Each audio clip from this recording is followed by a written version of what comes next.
Village food with Rupsana. আমি সেই রূপসানা আবারও হাজির হলাম প্রত্যেক দিনের মতন দারুণ স্বাদে চিংড়ি দিয়ে উচ্ছের চচ্চড়ি রেসিপি নিয়ে।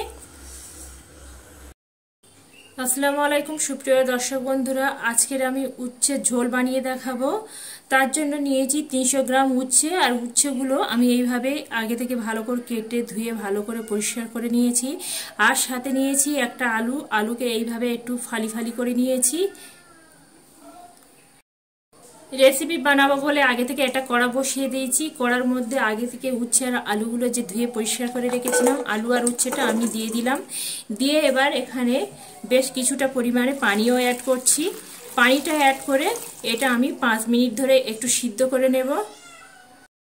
5 মিনিট ধরে ভালো করে সিদ্ধ করে নিয়েছি। এবার কড়া থেকে নামিয়ে এই যে বাকি পানিটা আছে, একটা কড়া বসিয়ে দিয়েছি। কড়া গরম হয়ে গেছে, কড়াতে বেশ কিছুটা পরিমাণে তেল দিয়েছি। তেল গরম হয়ে গেছে, একটা পেঁয়াজকে আমি কুচিয়ে রেখেছিলাম তেলের মধ্যে দিয়ে পেঁয়াজগুলো লাল লাল করে ভেজে নেব। পেঁয়াজগুলো লাল করে ভেজে নিয়েছি। এবার পেঁয়াজের মধ্যে দিয়ে দেব আগে থেকে যে সিদ্ধ করা উচ্ছে আর আলুগুলো। এবার আমি এর মধ্যে দিয়ে দেব স্বাদ অনুযায়ী নুন, দিয়ে দেব হাফ চা চামচ হলুদের গুঁড়ো, দিয়ে দেব আদা রসুন বাটা হাফ চা চামচ,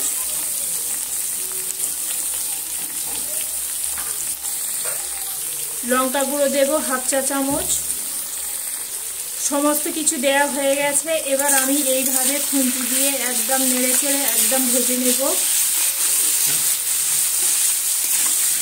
আর এই উচ্ছেটা আমি এখানে সিদ্ধ করে ফেলে দিলাম, কারণ এটা খুবই অল্প তেতো হবে আর বাচ্চা থেকে বড় সবাই খেতে পারবে।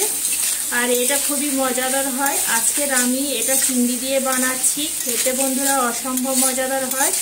একবার হলেও আমার মতন করে এইভাবে এই উচ্ছে রেসিপিটা একবার বানিয়ে খেয়ে দেখতে পারেন। আশা করি আপনাদের খুবই ভালো লাগবে।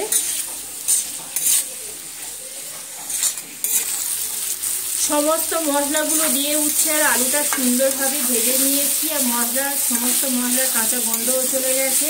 এবার আমি যোগ করব এখানে 1 বাটি পানি। 1 বাটি পানিটা দিয়ে নেড়ে চেড়ে একটা ঢাকা দিয়ে 5 মিনিটের মতন হতে দেব। এবার আমি ঢাকাটা তুলে নিচ্ছি। দেখতে পাচ্ছেন বন্ধুরা যে পানিটা দিয়েছিলাম, পানিটা শুকিয়ে গেছে। আবারও এটা আমি মিনিট 3 সময় নিয়ে কষিয়ে নেব। এখানে আমার সুন্দরভাবে কষানো হয়ে গেছে। এবার আমি এখানে দিয়ে দিচ্ছি 1 চা চামচ উঁচো করে একদম জিরা বাটা, কাঁচা জিরা। এটা দিলে টেস্টটা খুবই সুন্দর আসে আর একটা খুব সুন্দর ঘ্রাণ বের হয়। কাঁচা জিরেটা দিয়ে এইভাবে আমি নেড়ে চেড়ে নিচ্ছি। নেড়ে চেড়ে নিয়ে এবার গ্রেভির জন্য এখানে একেবারে পানিটাও অ্যাড করে দিচ্ছি। এখানে একদম বেশি পানি দেওয়ার দরকার নেই, একদম অল্প একটু পানি দিলে হবে। পানি দিয়ে আরও আমি এইভাবে নেড়ে চেড়ে নিলাম। নেড়ে চেড়ে একটা ঢাকা দিয়ে আরও 5 মিনিট ধরে এটা কুক করতে দিচ্ছি। এবার আমি এখানে ঢাকাটা তুলে নিচ্ছি। আর দেখতে পাচ্ছেন বন্ধুরা এখানে উচ্ছের একদম রেসিপিটা রেডি হয়ে যাচ্ছে, বেশি বাকি নেই। এবার এখানে আগে থেকে চিংড়িগুলো আমি ভেজে রেখেছিলাম। এবার আমি চিংড়ি ভাজাগুলো নিয়ে এবার আমি উচ্ছের উপরে এইভাবে দিয়ে দিচ্ছি। চিংড়িটা দিয়ে আবার এইভাবে আমি একটু নেড়ে চেড়ে নিয়ে আরও 5 মিনিটের মতন এটা একদম মিডিয়ামে আঁচে দিয়ে একটা ঢাকা দিয়ে আবারও 5 মিনিটের মতন হতে দিচ্ছি।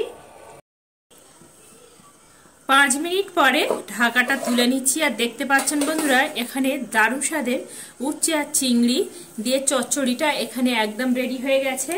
এবার আমি নামানোর আগে এখানে একটু হাফ চা চামচের মতন জিরা আর মরিচের গুঁড়োটা অবশ্যই করে দিতে হবে।